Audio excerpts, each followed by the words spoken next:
Well, hiya, Toots. Thanks for coming on down to the warehouse. It's me, Brad, aka your Drama Queen 1014. What are we here to do today? We are here to review the episode of RuPaul's Drag Race, Season 13, Episode 13. Henny I, Shrunk the Drag Queen. So let's just get right into it. Right, so when we get back into the workroom, there's a long message from Utica. And then Miss Candy Muse is congratulated for her win. And she's all like, I think I'm the first one of my house to win a challenge. Which is true. Aja did win a challenge, but that was on All Stars. However, why does it matter if y'all are broke up anyways? We come to the workroom the next day, and the queens all gather around. They could fit at one table, and then, Shemale, you all done ready to have her, sis. All right, so Shemale comes on, and then RuPaul, hello, comes into the workroom looking like the Lost Beetle. I loved that ombre suit that he was wearing. Could have done without the mustache, but whatever. So RuPaul comes in and announces that there will be no mini challenge, that we are getting straight into the maxi challenge, which is another acting challenge. Henny I, Shrunk the Drag Queens. And if you can't tell what that is already, it is a knockoff of Honey I, Shrunk the Kids. I love that movie. I hate ants. I love Auntie. Such a good character. Moving on. So, we're announced that there are 5 parts. Most of the parts were written to seem familiar. So RuPaul just pretty much says good luck, leaves, and then the queens go over the script and the character descriptions and start picking who they want to pick. Everybody picks who they want to pick except Candy and Simone. They both want to play Dominique.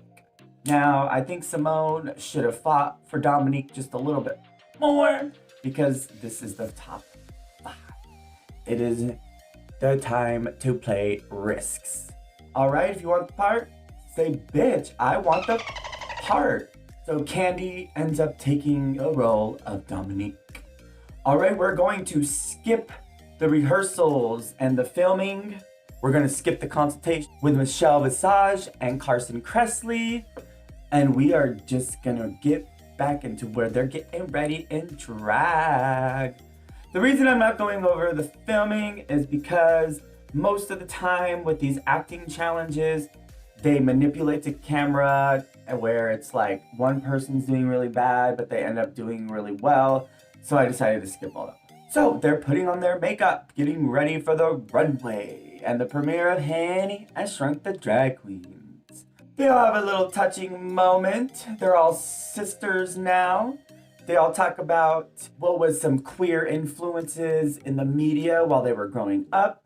Gottmik explains that he didn't have any characters in media like him where he's trans but feminine.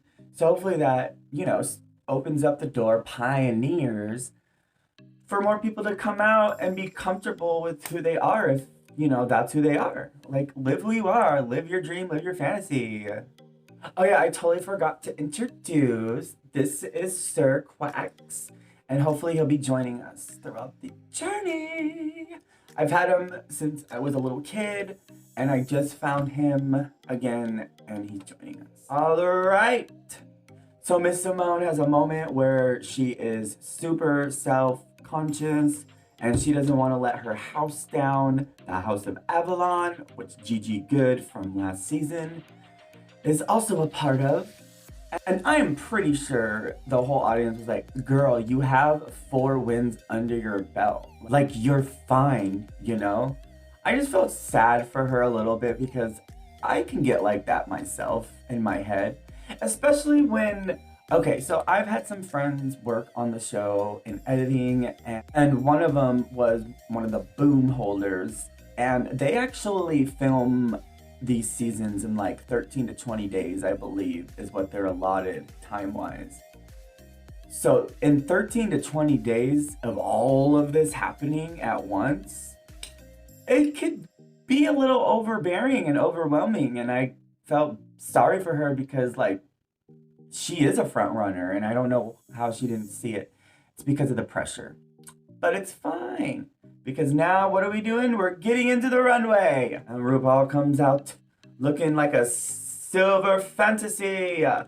Or like, kind of like a wannabe silver fantasy. Like, I liked this look when it initially came out. But then when I reviewed it again, I just saw more problems with it. It was a little frumpy. The hair could have definitely been a different color. Maybe a different style. And the fabric just kind of looked cheap. Alright, so she introduces the guest judges, and that is Michelle Visage, Carson Kressley, and Cynthia Erivo. Emmy winner, Tony winner, Grammy winner, and 2 Academy Awards. Before we continue to the runway, I completely and utterly forgot to mention that before they went in to film their Maxi Challenge, Scarlett Johansson came onto the screen into the workroom to give the girls some acting advice and actually gave them some good little sprinkles here and there that I noticed that none of the girls picked up on. And then of course, like, hello, he straight up came in and was all like, it's gonna be called Size Queens. Oh my gosh, that was so funny. All right, so shall we get to the runway? The runway, this episode was all the pockets, and I loved this concept. I like a lot of the concepts they've been doing this season. All right, so shall we just get right into it? First down the runway was Miss Simone, and she came out looking like super high fashion, super editorial. Like, she could have been on the cover of a magazine in that outfit. So good. I wasn't completely a fan of the hair with the outfit, but I didn't mind the hair. So I'm giving this one a smooth. Moving on down to Olivia Lux.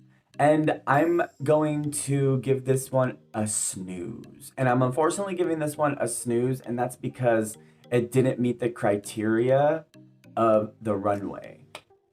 Anytime nothing meets the criteria of the runway theme, you automatically get a snooze, even if the outfit is fabulous. Like this one. This outfit was fabulous. There was absolutely nothing wrong with the outfit. It was gorgeous. She looked gorgeous. The hair was right. Everything was right. You just didn't meet the challenge criteria, so therefore you're getting a snooze, and I'm so sorry to say that. Third down the runway was Miss Rosé, and I'm giving this one a smooth. I was giving it a smooth even before she did the reveal, because although it was very boxy, and we all know Miss Rosé loves drama and drama and drama. So it's like, this was kind of cool to see because she actually gave a little bit of shape because she actually showed her legs.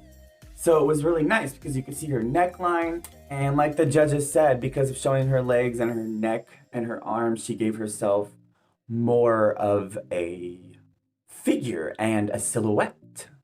And then the reveal came and it was gorgeous. Ugh, I just loved this look so much. 60s mod, totally twiggy, very Joanna Lumley. It was gorgeous, and let's just move on. And that was Miss Candy Muse. And I'm giving it a snooze, and that was because I was so confused by what was going on up in that outfit. I was like, there's just too much to look at. From the bottom down, there were areas like a rib cage tutu skirt holding, and then the top was so covered and restrained, you know?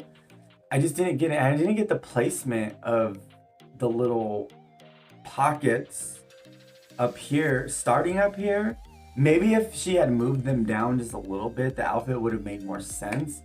But then again, I didn't really read pockets off of those materials that she used for pockets. I did like her face and the makeup. She looked really good. I'm not particularly a fan of the hair with this outfit, but overall, I have to give it a snooze. And that leaves the last of the night, Miss Gottmik. And Gottmik gets a smooth. First of all, she comes down looking like, what the hell? Like, she likes to paint down and call herself a woman, darling. And this crazy, like, kiss hair. Oh my gosh, I loved it. And then I was like, what is under that trench coat? Oh my goodness. And then she opened it up.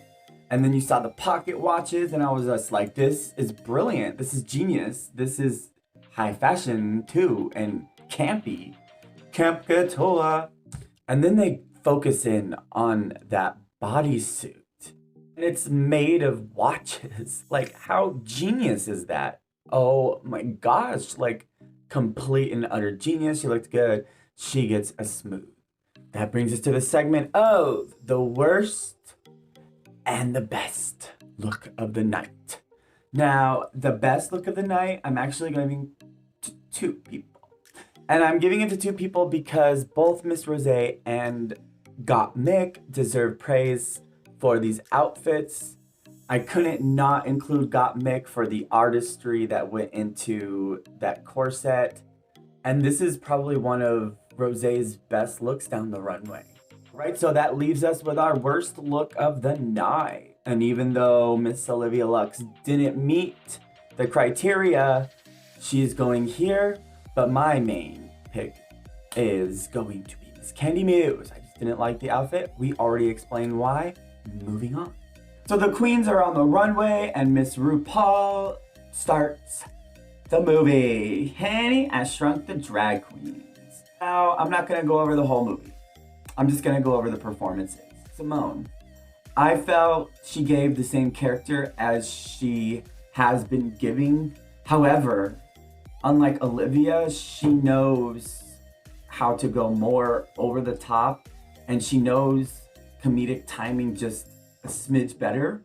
She didn't do horrible. It came out okay and fine. I didn't mind the performance at all, even though I've seen it, because I enjoy that character from her.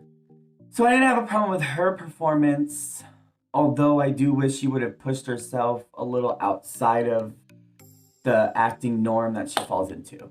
Okay, moving on was Miss Olivia Lux, and before I say anything, I'm just going to base this off of what was presented. This acting challenge actually wasn't too bad, so I'm just getting nitpicky. So Miss Olivia Lux, I just felt like it was one note, like it didn't go anywhere. There was no arc, there was no dimension, and we've seen this happy, go-lucky, smiley character in a few different past challenges.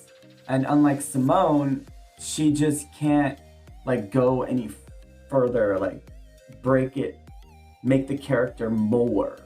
We've totally seen the Peg Bundy run already, although funny, it's old. Moving on down to Candy Muse. Now, I wasn't as disappointed with her performance as the judges said. I just feel like she should have did more. And she should have, like Olivia, gave more to the character and like go outside of herself and what she knows. Because it came on the screen and it portrayed on screen. It wasn't bad, but I guess they're right when they said like they just needed more from her. So I do agree with that. Moving down to Rosé. And she was given like, you know, super facial expressions, and she was getting that physical comedy in too. Like they said, she's a professional. She showed up, she killed it, nailed it. I don't really have anything bad to say about Rosé's performance, other than I loved that outfit that she was wearing. That's like in a video game, if a Karen was a boss, the Mega Karen, that's what the Mega Karen would look like. So the winner of tonight's challenge was, no surprise, Miss Rosé. And I forgot to talk about Gottmik's performance in Henny I, Shrunk the Drag Queens. It was fine. I was getting a little tired of the whininess, but again, that's literally what the character was. So how do you make it bigger? How do you make whining bigger? You know what I mean? Or how do you go outside of just whiny? I didn't have a problem with it. I thought the cat paw part was really funny. So that leaves us with Got Mix and Simone, also safe.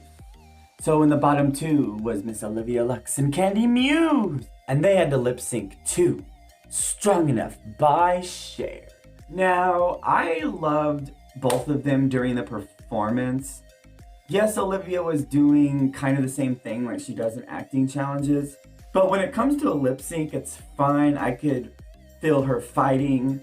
I could see her living her fantasy and having fun performing, which is always important to do while you're lip syncing, whether or not you're going home. You always want to showcase that you're having fun.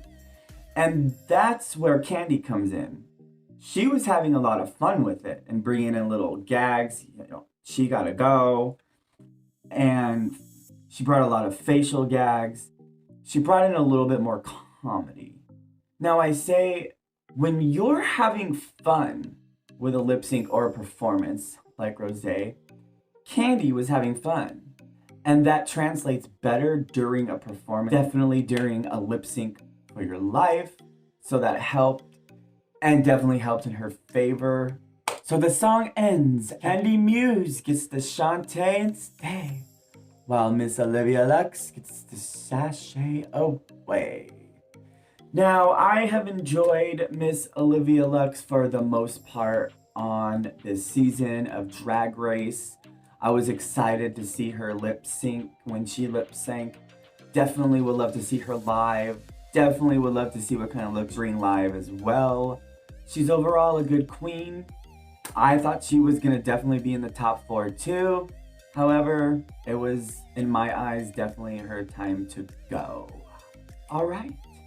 So that leaves us at the end of this video, all my gals and pals. What did y'all think of this episode? What did you think of Henny I, Shrunk Drag Queens? Whose performance did you like the best? Whose performance did you like the worst? What did you think of the judges' critiques? What did you think of the guest judge? What do you think of this runways theme? Who wore the best and who wore the worst outfit? Let us know in the comments below. And all of the social media donations will be somewhere around here.